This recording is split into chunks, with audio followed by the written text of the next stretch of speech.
நீங்கள்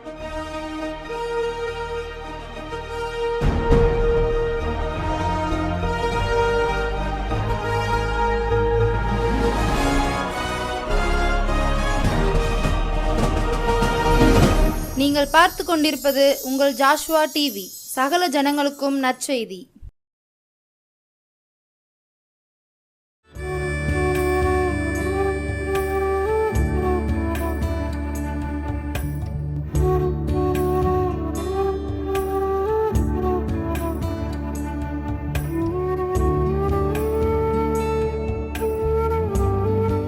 இந்த நாளிலும் கூட உங்களோடு தேவ அன்பின் நற்செய்தி ஊழியத்தின் மூலமாக ஜோசுவா டிவி வழியாக உங்களோடு ஆண்டவருடைய வார்த்தையை பகிர்ந்து கொள்ளும்படியாக ஆண்டவர் தந்த நல்ல இந்த கிருபைகளுக்காக நான் முதலாவது ஆண்டவருக்கு ஸ்தோத்திரம் செலுத்தி உங்களையும் நான் வாழ்த்துகிறேன்.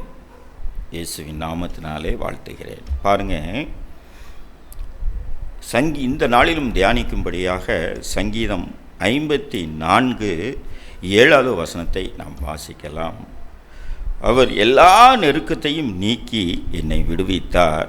என் கண்கள் என் சத்துருக்களின் நீதி சரி கட்டுதலை கண்டது. பாருங்க,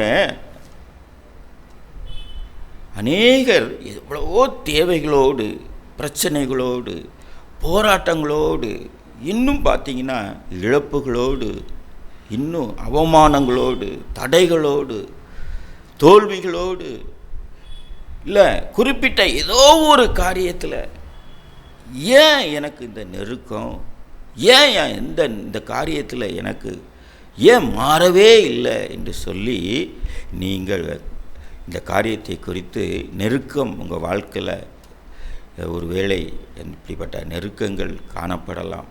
ஆனாலும் பாருங்கள், நெருக்கத்தை நம்ம மாற்ற வேண்டுமானால் பாருங்கள், நெருக்கத்தோடு வந்திருக்கும் உங்களுக்கு தான் இந்த வார்த்தை. யார் யார் விசுவாசத்தோடு இந்த வார்த்தையை ஏற்றுக்கொள்கிறீங்களோ அவங்களுக்கு அந்த வார்த்தை உங்களுக்குரியதாக சுதந்திரித்து கொள்ளுங்க. தேவன் தாமே ஆசீர்வதிப்பாராக. பாருங்க, இந்த நெருக்கம் என்பது பாருங்க ரொம்ப ஒரு பொதுவான ஒரு காரியம். ஏன்னா நல்லவங்களுக்கும் நெருக்கம் வரும், கெட்டவங்களுக்கும் நெருக்கம் வரும். பார்த்தோமானால் நாம் அந்த நெருக்கம் வரும் பொழுது பார்த்திங்கன்னா நமக்கு யாரால் அந்த நெருக்கத்தை மாற்ற முடியும் என்று பார்த்தோமானால் சங்கீதம் 9வது அதிகாரத்தில் 9வது வசனத்தில் பார்க்கிறோம். சிறுமைப்பட்டவர்களுக்கு கர்த்தர் அடைக்கலமானவர், நெருக்கப்படுகிற காலங்களிலே அவரே தஞ்சமானவர் என்று பார்க்கிறோம். நம் நெருக்கம் படும் பொழுது நமக்கு ஆண்டவர் தான் தஞ்சம். ஏன்னா அந்த நெருக்கத்தை நம்மால் மாற்ற முடியாது, நம் தேவனாலே எல்லாம் கூடும் என்று அவருடைய வார்த்தை சொல்லப்பட்டிருக்கிறது.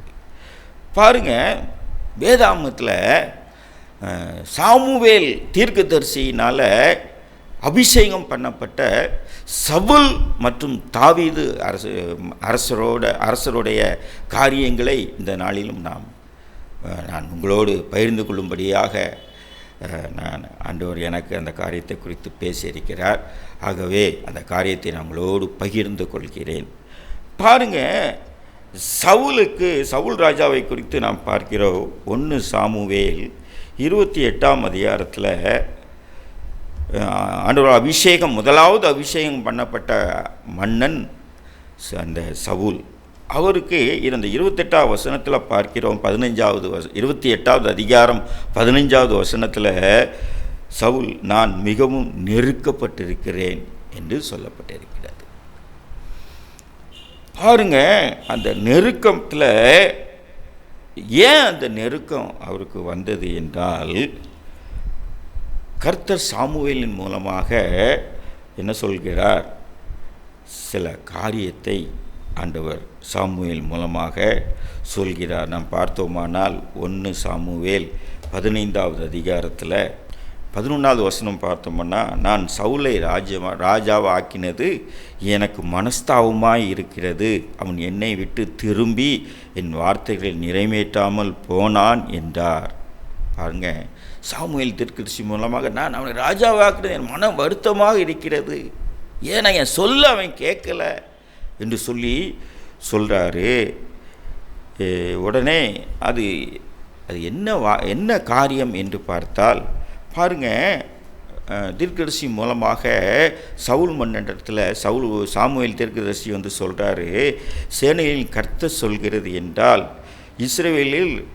இஸ்ரவேலர் என்ன செய்கிறாங்க, எகிப்து தேசத்திற்கு போகும் பொழுது அமலேக்கு அவர்களுக்கு வழிமறைத்த செய்கையை மனதிலே ஆண்டவர் வைத்திருக்கிறார் என்று சொல்கிறாரு. அதனால் நீ என்ன செய்ய, அமலேக்கை அங்கே நீ போய் அமலேக்கை மடங்கடித்து அவனுக்கு உண்டான எல்லாவற்றையும் சங்கரித்து அதில் அவன் மேல் இரக்கம் வைக்காதபடிக்கு எல்லாரையும், ஆண்கள், பெண்கள், குழந்தைகள், இன்னும் அவனுடைய ஆடு மாடுகள், ஆஸ்திகள் எல்லாவற்றையும் என்ன செய்யணும், சங்கரித்து விட வேண்டும். ஏன்னா என் பிள்ளைகள் அங்கே இருந்து எகிப்திலிருந்து அடிமைத்தனத்திலிருந்து மீட்டு வரும்பொழுது இந்த அமலேக்கியர் என்ன செஞ்சாங்க, அவர்களை மலிமறித்தார்கள். அது என் மனசில் அப்படியே நான் வைத்திருக்கிறேன். அதனால் அவர்களுக்கு நீ எந்த விதத்திலும் நீ என்ன செய்யக்கூடாது, இரக்கம் வைக்கவே வேண்டான்னு சொல்லி அவர் சொல்கிறார். ஆனால் சவுல் செய்த காரியம் என்ன என்று கேட்டால் பாருங்கள், 1 சாமுவேல் 15 அந்த 1 சாமுவேல் 15 சொல்லப்பட்டிருக்கிறது. பாருங்கள், அங்கே வாராரு, போர் முடிந்து வந்த உடனே இவர் வர்றாரு. யார் வர்றார், சாமுவேல் தீர்க்கதரிசி வர்றாரு. வந்து சவுலை பார்க்கும் பொழுது அங்கே ஆடு மாடுகள் சத்தம் கேட்கிறது. சொல்கிறார், எல்லாத்தையும் நீங்கள் சொன்னபடி செஞ்சிட்டேன்னு சொல்கிறாரு. அது என்ன ஆடு மாடுகள் சத்தம் கேட்கிறே, அது என்ன என்று சொல்லி கேட்கும் பொழுது அவர் சொல்லிய வார்த்தை என்னவென்றால் பாருங்கள், சவுலும் ஜனங்களும் என்ன செய்கிறாங்க, ஆடு மாடுகளில் முதல் தரமானவைகளையும் 2ஆம் தரமானவைகளையும் என்ன செய்கிற, ஆட்டுக்குட்டிகளையும் நலமான எல்லாவற்றையும் அழித்து போட மனதில்லாமல் தப்ப வைத்து அற்பமானவைகளை உதவாதவைகளையும் சகல வஸ்துக்களையும் முற்றிலும் அழித்து போ. பாருங்க, அவன் என்ன செய்கிறான், அதில் ஆடு மாடில் முதல் தரமான 2வது தரமானவைகளை என்ன செய்கிறான், விட்டு வைக்கிறான். பாருங்க, உடனே அதனால தான் அவர் வந்து கேட்கிறார், ஏன் இப்படி செய்த என்று சொல்லி அவரிடத்தில் வந்து அப்படியாக கேட்கிறார். கேட்கும் பொழுது தான் அவர் பாருங்க, இன்னும் அவர் சொல்கின்ற காரியம் என்னென்னா 15ஆம் அதிகாரத்தில் 24வது வசனத்தை பார்த்தோமானால் பாருங்க, சவுல் சாமுவேலை நோக்கி, நான் என்ன செஞ்சேன், கர்த்தருடைய கட்டளையும் உம்முடைய வார்த்தையையும் மீறினதினாலே பாவம் செய்தேன். நான் ஜனங்களுக்கு பயந்து அவர்கள் சொல்லை கேட்டேன் என்று சொல்கிறான். ஆண்டவருக்கு நியமித்த, ஆண்டவர் அபிஷேகம் பண்ணப்பட்ட அந்த அரசன், சவுல் அரசன் என்ன செய்கிறான், ஜனங்களுக்கு பயந்து, ஆண்டவருக்கு பயப்பட வேண்டிய அவன் ஜனங்களுக்கு பயந்ததினால என்ன செஞ்சேன், அவர்கள் சொல்லை கேட்டேன் என்று சொல்லி கேட்கிறான். ஏனென்றால் அவன் ஜனங்களை திருப்திப்படுத்த வேண்டும் என்று நினைத்தான். ஆண்டவருடைய சொல்லை அவன் மதிக்காதனால, ஆண்டவர் சொல்லை கீழ்ப்படியாததினால தான் இவைகளை அவன் செய்கிறான். இன்னும் பாருங்க, இன்னும் என்ன செய்கிறான்னா, அவன் சொல்கிறது காரியம் என்னென்னா, நான் என்ன செஞ்சேன், எனக்காக அல்ல, அந்த ஆடு மாடுகளை ஆண்டவருக்கு பலி செலுத்தும்படியாகத்தான் அப்படி செஞ்சேன் அப்படின்னு சொல்லி அதற்கு ஒரு பாருங்க, ஒரு சப்பக்கட்டு காரணத்தை சொல்கிறார். அதை கேட்ட பொழுது தான் அவருக்கு என்ன செய்கிறார், அவர் சொல்கின்ற காரியம், அந்த சாமுவேல் தீர்க்கதரிசி, இப்பொழுதும் சாமுவேல் அவனை நோக்கி, கர்த்தர் இன்று உம்மிடத்திலிருந்து இஸ்ரவேலின் ராஜ்யத்தை கிழித்து போட்டு உம்மை பார்க்கிலும் முத்தமாயிருக்கிற உம்முடைய தோழனுக்கு அதை கொடுத்தார் என்று சொல்லி அவர்கிட்ட சொல்லி அவரோட பேசாதபடிக்கு அங்கே இருந்து சென்று விடுகிறார். பாருங்க, ஆண்டவருடைய சொல்லை கேட்காதபடிக்கு அவருக்கு அந்த ராஜ்யபாரமே போகின்ற அந்த நிலைமை வந்து விடுகிறது. உடனே என்ன நடக்கிறதுனா, சாமுவேல் என்ன செய்கிறார், நேரே தாவீதை போய் தாவீது அங்கே ஆட்டு இடையனாக ஆடு மேய்க்கிறவனாக இருக்கிறான், அவனை பார்த்து அங்கே போய் ஆண்டவர் அவனை அபிஷேகம் பண்ணு என்று சொன்னதினால தாவீதை ஆண்டவர் அபிஷேகம் பண்ணி விடுகிறார். சாமுவேல் தாவீதை அபிஷேகம் பண்ணிவிட்டு இவரை சவுலை பார்க்கவே வரவில்லை. அப்படியாக சாமுவேலும் மரித்து விடுகிறார். அந்த சூழ்நிலையில் என்ன நடக்குது பாருங்க, அங்கே ஒரு பெரிய பிரச்சனை வருகிறது. என்ன பிரச்சனைன்னா பாருங்க, 1 சாமுவேல் 28வது அதிகாரத்தில் பார்க்கிறோம். பாருங்க, 1வது வசனத்தில், அந்நாட்களில் பெலிஸ்தியர் இஸ்ரவேலின் மேல் யுத்தம் பண்ண தங்கள் சேனைகளை போருக்கு கூட்டினார்கள். அங்கே யுத்தம் யார் செய்கிறாங்க, பெலிஸ்தியர்கள் இஸ்ரவேல் மேல் யுத்தம் பண்ண வருகிறாங்க. சவுல் பொதுவாக என்ன செய்வார் என்றால், எந்த காரியமானாலும் அவர் சாமுவேல் தீர்க்கதரிசியினிடத்தில் தான் போய் கேட்பார். அவருக்கும் தேவனுக்கும் நேரடியான ஒரு உறவு இல்லாமல் இருந்தது. அதனால் யுத்தம் பண்ண வர்றாங்களே, நாம் என்ன செய்ய வேண்டும், யாரிடத்தில் ஆலோசனை கேட்பது என்கின்ற அந்த காரியத்தில் அவருக்கு என்ன செய்கிறார் பாருங்க. சவுல் பெலிஸ்தரின் பாளையத்தை கண்டபோது பயந்தான், அவன் இருதயம் மிகவும் தத்தளித்து கொண்டிருந்தது என்று நாம் பார்க்கிறோம். பாருங்க,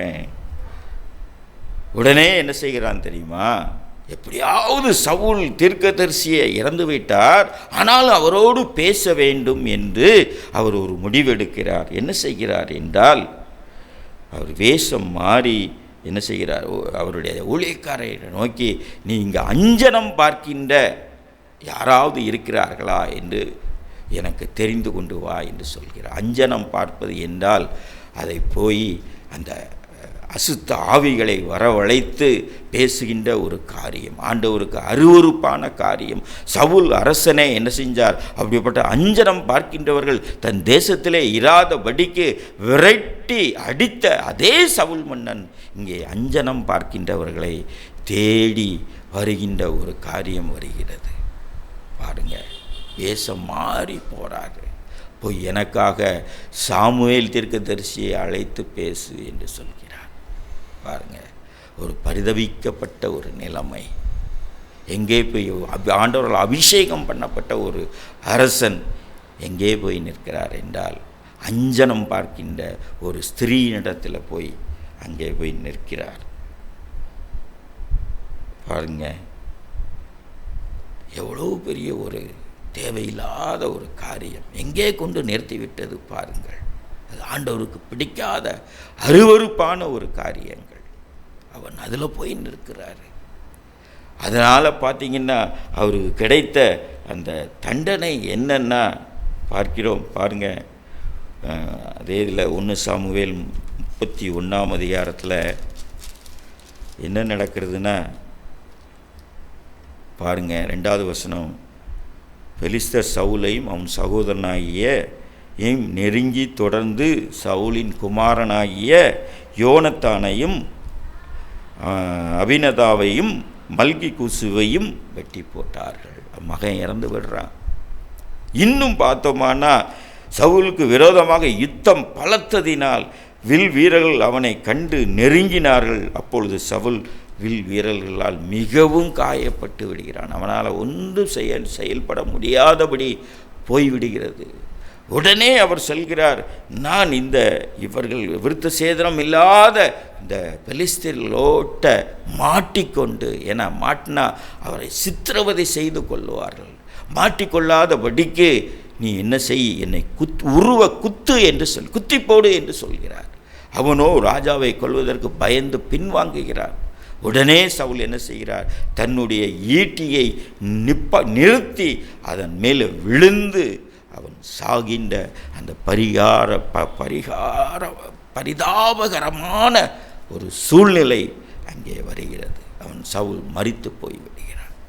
பாருங்க, தேவையில்லாத காரியத்தில் அந்த வருத்தப்படும் பொழுது அவன் ஆண்டவரை தஞ்சமடைய வேண்டும். ஆனால் அவனோ தேடியது அந்த அஞ்சனம் பார்க்கின்றவர்களை. அதனால் இந்த காரியத்தின் மூலம் நமக்கு நெருக்க வரும்பொழுது இந்த காரியத்தில் நாம் எச்சரிக்கையோடு செயல்படுவது அவசியம். ஏன்னா இப்படிப்பட்ட காரியங்களில் உடனே குறி கேட்க போகணும், சோசியம் போய் கேட்க போகணும்னு எல்லாரும், ஏன் கிறிஸ்தவர்கள் கூட சில காரியங்கள் மறைமுகமாக அப்படியாக செயல்படுகின்ற காரியங்கள் நடக்கிறது. ஏன்னா சொல்கிறாங்க, இந்த நெருக்கம் ஏன்னா உங்கள் வீட்டில் இந்த வாசலை இப்படி மாற்றி வைங்க, வாஸ்து சாஸ்திரம் என்று அதுவும் செயல்படுகிறாங்க. இந்த காரியத்தை எல்லாம் செய்வது ஆண்டவருக்கு விருப்பமில்லாத காரியம். பாருங்க, அந்த சவுல் அரசன் அவனே மாண்டு கொண்டு சாகின்ற அந்த நிலைமைக்கு தள்ளப்படுகிறான். பாருங்க, இரண்டாவதாக தாவீது ராஜாவை குறித்து நாம் பார்த்தோமானால், தாவீது ராஜாவை பார்த்தீங்கன்னா தாவீது சொல்கிறார், நான் கர்த்தரை எப்பொழுதும் எனக்கு முன்பாக வைத்திருக்கிறேன், அதனால் நான் அசைக்கப்படுவதில்லை என்று சொல்லி தாவீது சொல்கின்ற வசனத்தை நாம் காண முடிகிறது. பாருங்க, அங்கே தாவீதுக்கும் ஒரு நெருக்கம் வருகிறது.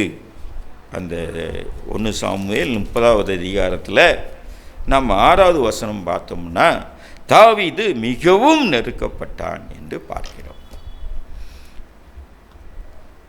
அதற்கு காரணம் என்னன்னா, தாவீது தன்னோடு ஒரு 600 பேர் சேர்த்து கொண்டு அவங்க யுத்தத்திற்கு என்ன சென்று விடுகிறார்கள். அவர்கள் குடும்பங்கள் எல்லாம் சிக்லா என்கின்ற பகுதியில் அவங்க எல்லாரும் குடும்பமாக பெண்கள் பிள்ளைகள் எல்லாரும் அவங்க எல்லா ஆட்டு மந்தைகள் எல்லாம் இருக்கிறாங்க.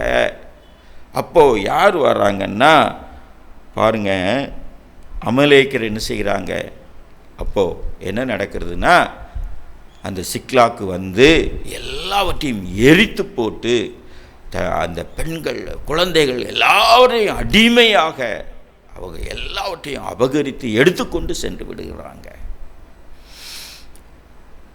தாவீதும் அந்த மனுஷரும் அந்த 600 பேரும் அங்கே வந்து பார்க்குறாங்க.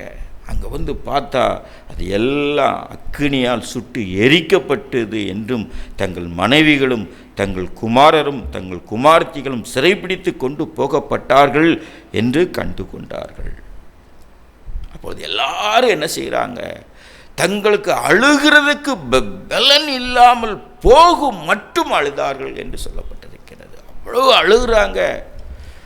அழுது விட்டு அவங்க என்ன நினைக்கிறாங்க பாருங்க, அந்த ஜனங்கள் என்ன செய்கிறாங்க, தன் குமாரர் குமார்த்திகள் நிமித்தம் மன கிளேசத்தினால், இதற்கு எல்லாம் காரணம் தாவீது தான், அதனால் தாவீதை கல்லெறிந்து கொல்ல வேண்டும் என்று சொல்லி கொண்டார்கள். தாவீது என்ன செய்கிறார், உடனே பாருங்க, நாம் பார்த்தோம் தாவீதுக்கு அதனால் நெருக்கம் ஏற்பட்டது. அந்த நெருக்கத்தில் தாவீது செய்த காரியம் என்னன்னா, நம்ம என்ன பார்த்தோம், கர்த்தர் தான் தஞ்சம். நெருக்கத்தில் தாவீது என்ன செய்தார் என்றால், தேவனாகிய கர்த்தருக்குள்ளே தன்னை திடப்படுத்தி கொண்டான் என்று சொல்லி நாம் பார்க்க முடிகிறது. பாருங்க, ஏனென்றால் தாவீதுக்கும் தேவனுக்கும் அவன் தேவனோடு உறவில் சரியாக இருந்தார். அந்த தேவ உறவில், ஏன்னா அவர் ஆண்டவரோடு நேரடியாக ஒரு உறவு வைத்திருந்ததுனால தான் கர்த்தருக்குள் அவரால் திடப்படுத்தி கொள்ள முடிந்தது. எல்லாரும் எதிர்த்து நிற்கிறாங்க, எல்லாரும் கல்லெறிஞ்சு 600 பேர் அவரை கொலை பண்ணணும்னு சொல்லி, கொல்ல வேண்டும் என்று சொல்லி அவங்க சொல்லி கொண்டு இருக்கும் பொழுது பாருங்க, அவர் என்ன இருந்தாலும் ஆண்டவர் என்னை பாதுகாக்க வல்லவர் என்று கர்த்தருக்குள் தன்னை திடப்படுத்தி கொண்டார் தாவீது. பாருங்க, அப்போ என்ன நடக்கிறது பாருங்க, உடனே என்ன செய்கிறாரு தாவீது செய்த காரியம், உடனே கர்த்தரை நோக்கி, நான் அந்த தண்டை பின்தொடர வேண்டுமா, அதை பிடிப்பேனோ என்று கேட்கிறான். பாருங்க, என்ன காரியம்னாலும் நமக்கு நெருக்கம் வரும்பொழுது ஆண்டவர் சமூகத்தில் போய், ஆண்டவரே இந்த காரியத்தில் நான் என்ன செய்ய வேண்டும் என்று எனக்கு தெரியவில்லை, நான் இதை எப்படி செயல்படுவது என்று தெரியவில்லை, நான் என்ன செய்தால் அது சரியாக வரும் என்பது எனக்கு தேவையான ஆலோசனையை தாங்க என்று ஆண்டவர் சமூகத்தில் நாம் ஜெபிக்கும் பொழுது நமக்கு ஆண்டவர் ஆலோசனை தருவார். இங்கேயும் பாருங்க, அவர் அதை நான் என்ன செய்யும், தொடர வேண்டுமோ அதை பிடிப்பேனோ என்று சொல்லி அவர் கேட்கிறார். உடனே பதில் வருகிறது பாருங்க, அதை பின்தொடர், அதை நீ பிடித்து சகலத்தையும் திருப்பிக் கொள்வாய் என்றார் ஆண்டவர். பாருங்க, பதில் உடனே வந்தது. பாருங்க, சவுல் அவர் சொன்னதை போல உடனே என்ன செய்கிறார், அங்கே போறாரு. அதில் ஒரு ஆற்றை கடக்கும் பொழுது 200 பேர் பின்தங்கி விட்டார்கள், ஒரு 400 பேர் மாத்திரம் செல்கிறார்கள். அங்கே பார்த்தோம் என்றால் பாருங்க, அங்கே ஆண்டவர் அதற்கு ரெடியாக ஒரு ஆளை வைத்திருக்கிறார். பாருங்க, ஒரு எகிப்தியனை வெளியில் அவங்க காண்கிறாங்க. அவன் சாப்பாடு இல்லாமல் ஒன்றும் இல்லாமல் ரொம்ப கஷ்டப்பட்டு கொண்டிருக்கிறான். அவனை தாவீதினிடத்தில் கொண்டு வந்த உடனே நீ யார் என்று கேட்கிறார்கள். அவனுக்கு எல்லாம் சாப்பிடுவதற்கு எல்லாம் கொடுக்குறாங்க. நான் இடையில இது மாதிரி நாங்கள் அமலேக்கிலோடு சேர்ந்த நான் ஒரு எகிப்தியன், நானும் அவர்களோடு சேர்ந்து நாங்கள் எல்லா பகுதியிலும் போரிட்டு சிக்லாவுக்கும் போனோம், அங்கேயும் எரித்து போட்டு விட்டு நாங்கள் வந்தோம். வழியில் எனக்கு உடல்நிலை சரியில்லாததால் என்னை இங்கேயே விட்டு சென்று விட்டார்கள் என்று சொல்கிறார். பாருங்க, ரெடியாக தயாராக ஆண்டவர் வைத்திருக்கிறார். நாம் ஜெபிக்கும் பொழுது நமக்கு அங்கே ஒரு ஆளை தயாராக வழி நடத்துவதற்கு வைத்திருக்கிறார். பாருங்க, அவன்கிட்ட கேட்குறாரு தாவீது அவனை நோக்கி, நீ என்னை அவங்ககிட்ட கொண்டு அமலேக்கு தண்டின் இடத்தில் கொண்டு போய் விடுவாயா என்று சொல்லும் பொழுது, நீங்கள் என்னை உயிரோடு விட்டு வைத்தீங்கன்னா நான் அதை செய்கிறேன் என்று அவர் சொல்கிறார். அவர்களை கூட்டி கொண்டு செல்கிறார். பாருங்க, அங்கே நடந்த காரியம் என்னன்னா, அவங்க அங்கே அவர் கொண்டு விட்ட பொழுது இதோ அவர்கள் எல்லா பக்கத்திலும் பரவி இருந்து புசித்து குடித்து தாங்கள் பெலிஸ்தர் தேசத்திலும் யூதா தேசத்திலும் கொள்ளையிட்டு வந்த மகா பெரிதான அந்த எல்லா கொள்ளைகளுக்காகவும் அவர்கள் ஆடி பாடி கொண்டிருந்தாங்க. அதாவது மது பானம் எல்லாம் அருந்தி அவங்க ஆடி பாடி அந்த போதையில் இருந்தாங்க, ஆடி பாடி கொண்டு இருந்தாங்க. அப்போ என்ன நடக்குது பாருங்க, அந்த 30வது அதிகாரத்தில் 17வது வசனத்தில், அவர்களை தாவீது அந்த சாயங்காலம் தொடங்கி மறுநாள் சாயங்காலம் மட்டும் முறியடித்தான். ஒட்டகங்கள் மேல் ஏறி ஓடிப்போன 400 வாலிபர்கள் தவிர அவர்கள் வேறு ஒருவனும் தப்பவில்லை.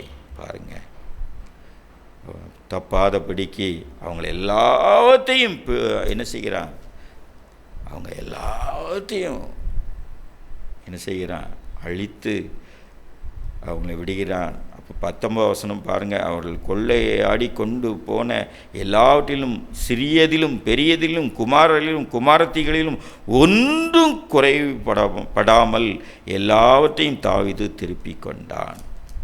பாருங்க, அவங்ககிட்ட உள்ள ஆடு மாடுகள் எல்லாம் அவங்க களவாடி கொண்டு வந்த அந்த ஆடு மாடுகளை எல்லாம் தாவீது பிடித்து கொண்டான். அவைகளை தங்கள் மிருக ஜீவன்களை முன்னாலே ஓட்டி எல்லாரும் என்ன சொல்லுது, தாவீதின் கொள்ளை என்றார்கள். பாருங்க, தாவீது எல்லாத்தையும் ஆண்டவர் சொன்னதை போல அவன் திருப்பி கொண்டான். பாருங்க, நமக்கும் ஒருவேளை அந்த கஷ்டம், அப்படிப்பட்ட காரியங்கள் ஒருவேளை நமக்கும் வரலாம்.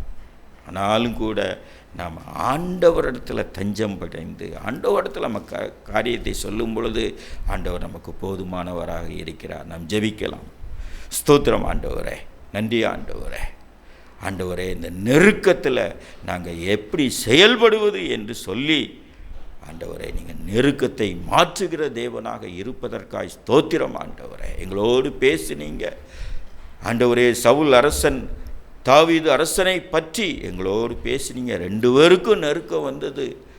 சவுலோ அஞ்சனம் பார்க்கிற இடத்துல சென்றான் ஆண்டவரே.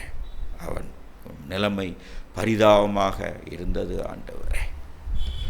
ஆனால் தாவீதை குறித்து, தாவீதை உம்முடைய இருதயத்துக்கு ஏற்றவனாக கண்டேன் என்று சொன்ன தாவீது உம்மோடு ஆண்டவரே நேரடி உறவாக உம்மோடு வைத்திருந்ததுனால ஆண்டவரே அவன் கர்த்தருக்குள் தன்னை கிடப்படுத்தி கொண்டான் ஆண்டவரே. உம்மிடத்தில் கேட்டு ஆண்டவரே நான் என்ன செய்ய வேண்டும் என்று உம்மிடத்தில் ஆண்டவரே தேவையான காரியத்தை, அந்த நெருக்கத்திற்கு எப்படி தப்புவிப்பது என்று தேவையான காரியத்தை அவன் உம்மிடத்தில் ஜெபித்து ஆண்டவரே நான் அதை தொடர வேண்டுமா, நான் பிடித்து விடுவேனா என்று சொல்லி உம்மிடத்தில் கேட்டதற்கு நீங்கள் உடனே பதில் கொடுத்தீங்க. நீ போ, அங்கே நீ அதை எல்லாவற்றையும் நீ திருப்பி கொண்டு விடுவாய் என்று சொல்லி அவர் சொல்லப்பட்டதை நாம் நாங்கள் தியானித்தோம் ஆண்டவரே. உடைய வார்த்தைக்காக ஸ்தோத்திரம். எங்கள் வாழ்க்கையிலும் நெருக்கங்கள் உண்டு ஆண்டவரே. நெருக்கத்தை மாற்ற உம்மால் தான் கூடும் என்று நாங்கள் பார்க்கிறோம் ஆண்டவரே. எங்கள் நெருக்கத்தை மாற்றுங்க ஆண்டவரே. தாவீதை போல நாங்களும் ஆண்டவரே ஜெபத்தில் ஆண்டவரே நீங்கள் எங்களுக்காக ஜீவபலியாக அர்ப்பணித்து எங்களுக்காக ஆண்டவரே அப்பா நாங்கள் இழந்து போனதை எல்லாம் திருப்பி கொடுத்தீங்க ஆண்டவரே. இழந்து போனதை தேடவும் ரட்சிக்கவுமே மனுஷகுமாரன் உலகத்தில் வந்தார் என்ற வார்த்தையின்படி நீங்கள் வந்து ஆண்டவரே பிசாசின் தலையை சிலுவையிலே நசுக்கி ஆண்டவரே நீங்கள் சிலுவையில் வெற்றி சிறந்தீங்க. அதனால் ஆண்டவரே நீங்கள் கொடுத்த இரத்தத்தினால் எங்கள் பாவங்கள் மன்னிக்கப்பட்டது. அதனால் நாங்கள் உம்மோடு சேர்கின்ற சிலாக்கியத்தை நாங்கள் பெற்றுக்கொண்டோம் ஆண்டவரே.